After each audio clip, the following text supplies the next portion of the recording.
So what's going on guys, Kids here and welcome back to a brand new video. For today I will show you the top 5 best new meta builds in last epoch. So for each class I will show you one best build and the specific mastery that you should pick. Then I will explain the most overpowered gear, blessings, idols, the skill rotations and so much more. So if you want to use the newest meta builds, then this is the video for you. And with that said, let's get right into it. So then moving over to the first meta build, which is the explosive ballista falconer. This build will spread havoc on the battlefield, filling it with explosions so huge that it will do insane amount of AoE damage. And mainly we will achieve this by using a constant flow of the explosive chaps, which then procs explosive ballista that will decimate all the enemies in our way. So then let's move over to the build. And for the skills we will pick the ballista, explosive chap, smoke bomb, dive bomb and the falconry. Then next up we have the passives, and this is how all the points should be allocated. But if you don't have as many points yet, then here in the bottom you can see the order that they should be spent at. And afterwards I recommend for you to fully complete the campaign so you could collect the remaining passive points. Then for our endgame gear, we want to get the dexterous peak of the mountain of the ox. Then the commander's death rattle, apogee of frozen light of the authority, then the dexterous woven flesh of the ox, then the protective cradle of the erased of the defender, then the dexterous sealed turquoise ring of the sanctuary, then the cry monster's sealed divine gurgle of the ox, then the slender sealed ivory ring of the sanctuary, then the dexterous sealed eternal gauntlet of the acid, then the mercurial foot of the mountain of the giant, and then lastly the dexterous malware Wraith. As you can see, this is a full endgame gear, so until you achieve the best of the best, I would recommend for you to upgrade your current gear, and just look for similar stats that I just showed for each item. Then for the blessings, we want to farm the Grand Sight of the Outcasts, then the Grand Talent of the Grandeur, then the Grand Echo of the Solorim, then Grand Amenity of the Clans, then the Grand Light of the Moon, then the Grand Hope of the Beginning, then the Grand Resolve of Humanity, Grand Memory of Masters, Grand Resolve of the Grail, and then finally the Grand Body of Obsidian. And then for one of the last things we have the idols. I recommend to use 4 large shadow idols with health and elemental resistance, then 1 Dorn Marjan idol with bow physical damage for ballista and bow critical strike chance, so we could get up to 100%. And then lastly finish with 2 stout Legonian idols with health stat to further increase our survivability. Then next up we have the gameplay, and our main skill rotation is to use explosive chap to proc the ballista, then we use the divine bomb and falcon strikes against priority targets. Then we once in a while use the falcon strikes to fear enemies when needed. And then lastly we can throw the decoy when we are in danger to give ourselves some time to breathe, and that's about it. So then for the second build we have the Wraith Necromancer.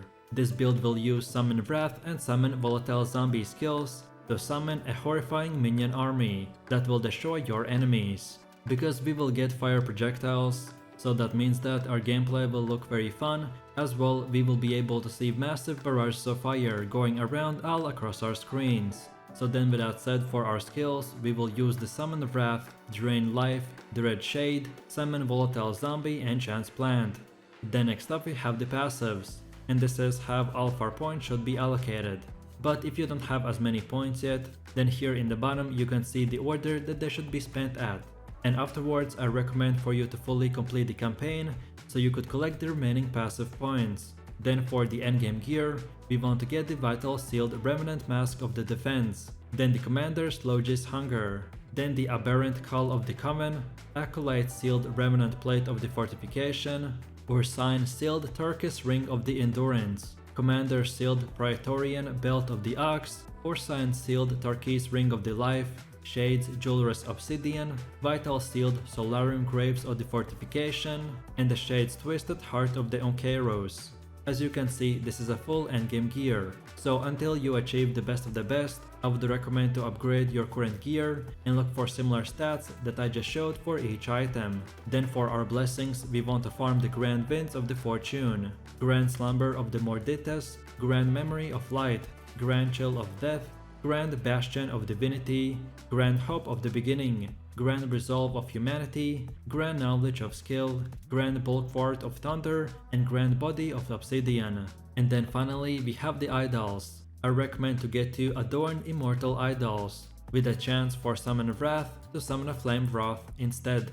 And then the last 4 you want to get the large Immortal Idols with the health prefix. For the suffixes you need at least 1 minion chance to apply Mark for the death on hit. The rest of the suffixes are more flexible, so you can go with health and avoid retention. Then next up we have the gameplay, and our main skill rotation is to use the Summon Wrath skill to summon our minions. Then we buff them with the Dread Shade. Then afterwards we use the Drain Life on top of our minions to generate mana and gain buffs. Then after that we keep summoning more minions with the Summon Wrath to reach our minion limit. And once you reach it, then we can just keep spamming the Summon Volatile Zombie. And then lastly, for more buffs or mobility, use the Chance Plant. And don't forget to refresh the Dread Shade whenever it expires. And that's about it. So then for our next build we have the Tempest Earthquake Beastmaster. This is one of the new meta builds that was just discovered, because this build will generate tons of mana with the Tempest Strike, thanks to the resurgence of the land. So then all of this mana we will spend on the Earthquake skill, which then will inflict extremely high damage. So then with that said, let's move over to our skills. And we will be using the Tempest Strike, Earthquake, Summon Frenzy Totem, Warcry and Fury Leap. Then next up we have the passives, and this is how all of our points should be allocated. But if you don't have as many points yet, then here in the bottom you can see the order that they should be spent at. And afterwards I recommend for you to fully complete the campaign, so then you could collect the remaining passives. Then for our endgame gear we want to get the Mighty Sealed Ancestral Crown of the Ox, then the Aurora's Time Glass, Slayer's Undisputed, Mighty Sealed Ancestral Garb of the Life, Slayer's Eye of the Reen, Mighty Sealed Opal Ring of the Deflection, Shattered Chains of the Giant, Assassin Siphon of the Anguish of Hope, Mighty Sealed Eternal Gauntlets of Fortifications, Mighty Sealed Citadel Boots of the Giant, and the Assassin Sealed Spirit Catcher of Remedy. As you can see, this is a full endgame gear, so until you achieve the best of the best, I would recommend for you to upgrade your current gear and look for similar stats that I just showed for each item. Then for blessings we want to farm the Grand Winds of the Fortune, then the Grand Talon of Graduar, Grand Winds of the Oblivion, Grand Scars of Blood, Grand Cruelty of the Meruna, Grand Hope of the Beginning, Grand Resolve of Humanity, Grand Memory of Masters, Grand Fury of North, and Grand Body of Obsidian. And then finally we have the idols. I recommend to get 4 large Nomad idols with health prefix. Then you can also want 4 stout Lagonian idols with the same health prefix. And lastly, you might need extra resistance out of your idols early on, so keep an eye for anything useful until you get your final setup. And now lastly, let's move over to the gameplay. And the Tempest Earthquake Beastmaster build will leap in, then slash the enemies with the Tempest Strike, and follow that up with the Earthquake. So then for our main skill rotation, we will want to use the Fury Leap to leap onto the enemies. Then we use the Summon Frenzy Totem to buff ourselves. Then we cast the Warcry for the Berserker and other OP buffs. Then from here we spam the Tempest Strike to deal damage and generate mana. And then finally we use the Earthquake skill whenever it comes off cooldown each time, and that's about it. So then for one of our last builds we have the Nova Hammerdin Paladin build, which is an exceptional build with screen wide clear and effortless playstyle. By us using the Enrus technique combined with the Avatar of the Spire, this will transform the Hammer Throw onto an AoE skill, which will fill the battlefield with hammers and allow us to crush our enemies from very far range. So then let's move over to the build itself. And for the skills we will pick the Hammer Throw, Sigils of Hope, Smite, Volatile Reversal and Holy Aura. Then next up we have the passives, and this is how all the points should be allocated. But if you don't have as many points yet, then here in the bottom you can see the order that they should be spent at. And afterwards I recommend for you to fully complete the campaign to collect the remaining passive points. Then for the endgame gear we want to get the Mighty Sealed Leonian Gretelm of the Ox, then the Eviscaring Sealed Oracle Amulet of the Life, then the Warrior Sealed Ella Wings of the Sleet, Sentinel Sealed Champion Regalia of the Ox, Protective Sealed Iron Glass Shield of the Defender, Ballista Sealed Opal Ring of Remedy, Warrior Sealed Praetorian Belt of the Ox, Ballista Sealed Ivory Ring of Life, Catapult Sealed Eternal Gauntlets of Acid, Mercurial Foot of the Mountain, and Catapult Sealed Argent Crest of the Deflection.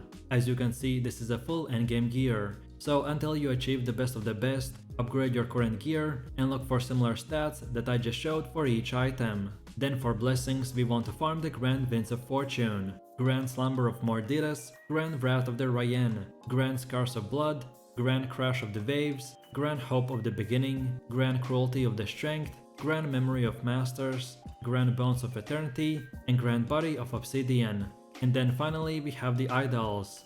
I recommend to find 4 large Ryan's idols with the throwing attacks critical strike multiplier prefix, and then 4 more stout Lagonian idols with health and resistance prefix for better survivability. So then finally, let's move over to the gameplay, and this paladin build will use the hammer throw to create novas of hammers that will decimate all of the enemies within range. So then for our skill rotation, we will want to use 4 Seals of the Hope for their buffs. Then we spam hammer throws at the enemies. Then for mobility, to move faster across the map, we want to use the Smite or Shield Rush. And then finally we use the Volatile Reversal and Holy Aura on top of the enemies for their buffs and extra damage. And that's about it. As long as we maintain the 4 times Sigils of Hope for their buffs, we just simply have to spam the hammer throw skill and use the rest of the abilities depending on the fight, and it's that simple. And then for the last and final build, we have the Plasma Orb Runemaster. This build will blitz onto the battlefield, wielding fire and lightning, and because of the runic invocation, we will create plasma orbs that will zap alpha enemies with lightning and do insane amount of damage. So then let's move over to the build, and for our skills we will select the runic invocation, rune belt, flame ward, flame rush, and static orb. Then next up we have the passives, and this is how all the points should be allocated. But if you don't have as many points yet, then here in the bottom you can see the order that they should be spent at. And afterwards I recommend for you to fully complete the campaign to collect the remaining passive points. Then for our endgame gear, we want to get the Mages, Bone Clamor, Carbute, Omnis, Shades Mac, Alchemist Ladle, Fundamental Criterion of Fortification, Imbued Sealed Crystal Skull of the Warding, Scholar Sealed Opal Ring of Deflection, Cleansing Sealed Spider Silk Clash of the Ox, Scholar Sealed Opal Ring of Life, Scholar Sealed Eternal Gauntlets of Acid, Mercurial Morning Frost of the Giant, and Dexterous Twisted Heart of the Onkeros. As you can see, this is a full endgame gear, so until you achieve the best of the best, I would recommend for you to upgrade your current gear and look for similar stats that I just showed for each item. Then for blessings, we want to farm the Grand Sight of the Outcasts, Grand Arrogance of the Argentus, Grand Hunger of the Void, Grand Cruelty of Formosus, Grand Light of the Moon, Grand Hope of the Beginning, Grand Resolve of Humanity, Grand Memory of Masters, Grand Resolve of the Grail, and Grand Body of Obsidian. And then finally we have the idols. I recommend to find 4 large arcane idols with the increased cast speed while you have lightning Aegis prefix, and then get 2 more adorned arcane idols with the void retention or health on kill prefixes. So then let's move over to the gameplay, and the Plasma Orb Runemaster attacks enemies from close range to long range, ensuring that all the skills at his disposal can hit the target. So then for our rotation, first of all, before even attacking the enemies, we need to combine the CFC runes by casting Static Orb, Rune Bolt, and then again the Static Orb.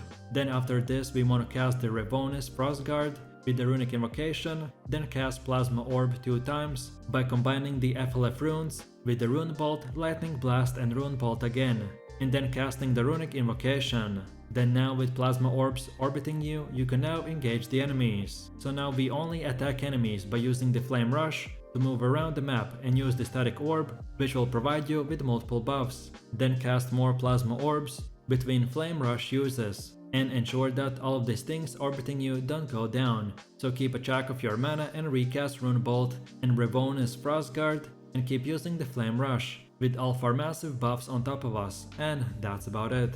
So with that said, I really do appreciate everyone for watching, guys, and I hope you enjoyed it. If you have any suggestions, feedback, or other good last epoch builds or guides that you would like to see in the next video, then feel free to leave your comments in the comment section down below. And while you're doing that, please click like, subscribe, and enable that notification bell So this way you could support the channel and not miss any more amazing content. With all this said, you have an amazing day and I will see you in my next video, so take it easy, peace.